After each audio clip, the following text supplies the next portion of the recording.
93 FM. 93 Equinox Radio.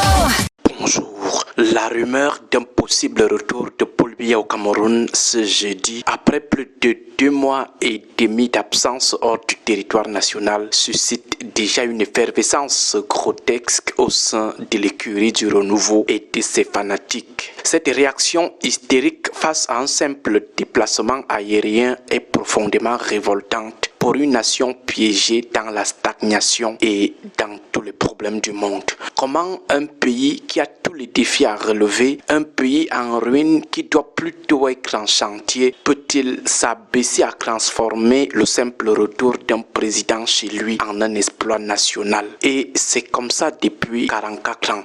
À chaque retour de Paul Biya de ses marches, on va imposer aux esprits faibles une célébration nationale jusqu'à, vous voyez, un prêtre fondre en larmes parce qu'il est ému de voir un président rentrer d'un séjour dont personne ne maîtrise ni l'objet ni la portée économique ou sociale. Ces mises en scène orchestrées sur le tarmac ne sont rien d'autre qu'une théâtralisation archaïque de la loyauté où des ministres et autres hauts dignitaires tels des corbeaux autour du renard des gens de La Fontaine s'empressent de s'incliner au bas de la passerelle pour se battre pour prouver leur fidélité au monarque. En réalité, le régime impose cette liturgie de pseudo-accueil triomphal pour combler le vide des symboliques laissé par des absences prolongées et injustifiables. Combler aussi le manque d'exploits économiques et sociaux. Faute de grandes réalisations capables de constituer des opportunités de célébration du renouveau ou de vénération de son champion, le régime a très tôt forcé à ériger les retours de Paul Biya en grande victoire à célébrer. Dans un pays vraiment normal, que valent vraiment les retours d'un président de ses multiples voyages? La propagande officielle transforme ce qui devrait être une anomalie démocratique en une norme d'exercice du pouvoir. Cette pratique qui dure depuis 44 ans trahit une logique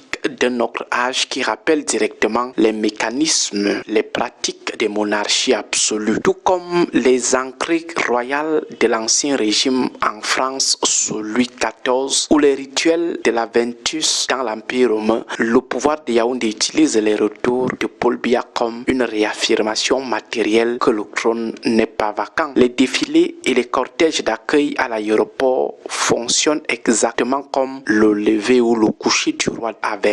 Même sous Napoléon, ce n'était pas comme ça.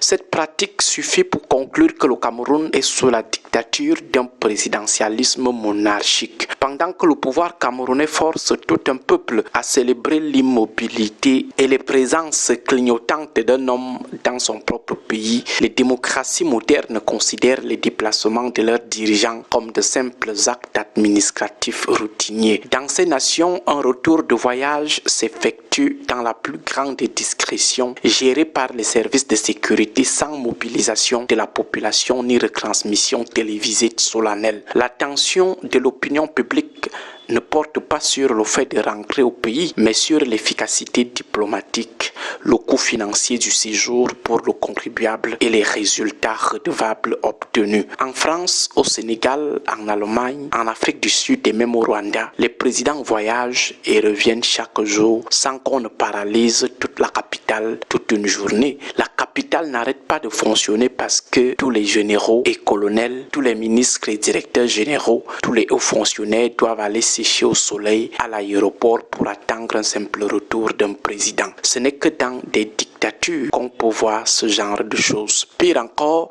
ce spectacle indigne d'une république et d'une démocratie met en lumière la posture d'un régime qui gratte le sol pour trouver ne serait-ce qu'une petite réalisation transformable en moment de vénération du prince. Ailleurs, même ici en Afrique, les peuples se rassemblent et exultent pour inaugurer des méga-projets structurants qui changent la vie des citoyens, à l'instar du grand barrage de la Renaissance en Éthiopie, de la raffinerie Dangote au Nigeria, du train express régional au Sénégal, du pont de Cocody en Côte d'Ivoire ou de la ligne ferroviaire Nairobi-Mombasa au Kenya. Ces nations célèbrent des ruptures technologiques, des exploits économiques, des infrastructures majeures, des politiques publiques de grande portée et l'amélioration matérielle du quotidien des populations. Mais au Cameroun, ce sont les célébrations des retours d'un président de ses séjours à l'étranger. À défaut des types d'exploits que nous venons de citer ailleurs, le régime a érigé les simples retours de Paul Biya en grand